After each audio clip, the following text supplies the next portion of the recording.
یہ بدقسمتی ہے، میں بالکل تسلیم کرتا ہوں کہ بلوچوں کی قومی تاریخ پہ کام نہیں ہوا ہے۔ ماضی میں جتنا کام ہے غیر بلوچ اقوام نے کیا ہے، صرف کالونائزرز نے نہیں، اس سے پہلے کے جو کالونائزرز آتے رہے ہیں فارسیوں کی شکل میں، عربوں کی شکل میں، انہوں نے بلوچوں کے بارے میں بہت کچھ لکھا ہے، لیکن خود بلوچوں نے اپنے بارے میں نہیں لکھا۔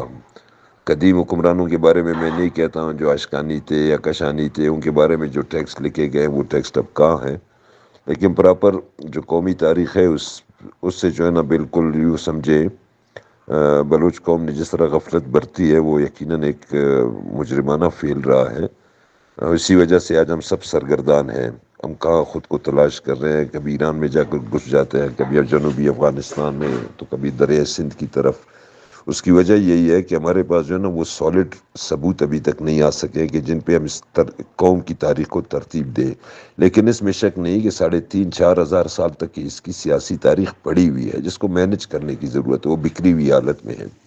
اگر اس زمانے کے بلوچ خود لکھتے اس تاریخ کو تو آج ہم کم از کم اتنے پریشان نہ ہوتے، لیکن دیگر اقوام نے وہ تاریخ لکھی ہے، لہذا اب اس کو مختلف اقوام کی کتابوں سے جو ہے نا ان کو جمع کرنا ہوگا، پہلے ان کو کمپائل کرنا ہوگا، پھر اس کو ترتیب دے کر لکھنا ہوگا۔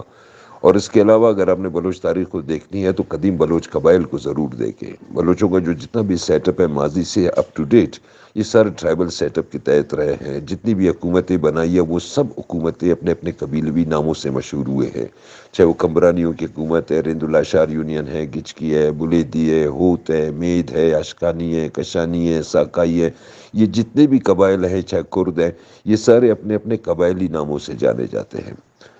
اب سندھ میں بھی جائے تو جی میران تالپور، میران حیدرآباد، میران خیرپور، کون تھے یہ میران تالپور کے یعنی تھے تو بلوچ۔ اسی طرح لنگا ہے تھے تو بلوچ، اسی طرح دودائی ہے تھے تو بلوچ، میرانی ہے تھے تو بلوچ نا۔ تو یہ تمام حکومتیں اپنے قبیلوی ناموں سے جانے جاتے ہیں، اس لیے ماضی کو اگر آپ پڑھیں گے تو بلوچ قبائل کے بارے میں آپ کو معلومات ہونی چاہیے۔ اب اشکانی ہے، ماضی میں ہے، آج بھی موجود ہے بلوچوں کے اندر، کسی اور قوم میں یہ قبیلہ آپ کو نظر نہیں آتا۔ لہذا اس بنیاد پہ آپ دعویٰ کر سکتے ہیں کہ یہی وہ اشکانی ہے جو ماضی میں تھے، حاکمیت کرتے رہے، حاکمیت ختم ہو گئی، اپنے کلٹ کے اگر شامل ہو گئے۔ یہی مید ہے، مادان ہے، ماد ہے، ایک ہی چیز ہے۔ آج بھی یہ مید قبیلہ ہے تو صرف بلوچوں میں ہے، نہ ایرانیوں میں ہے، نہ افغانوں میں ہے، نہ سندھیوں میں ہے۔ تو ان قبیلوں کو اگر آپ تلاش کریں گے تو آپ کو بلوچ راج دفتر کے جو ہے نا ابتدائی نقوش مل جائیں گے، اور اب بہت ماضی تک پہنچ جائیں گے۔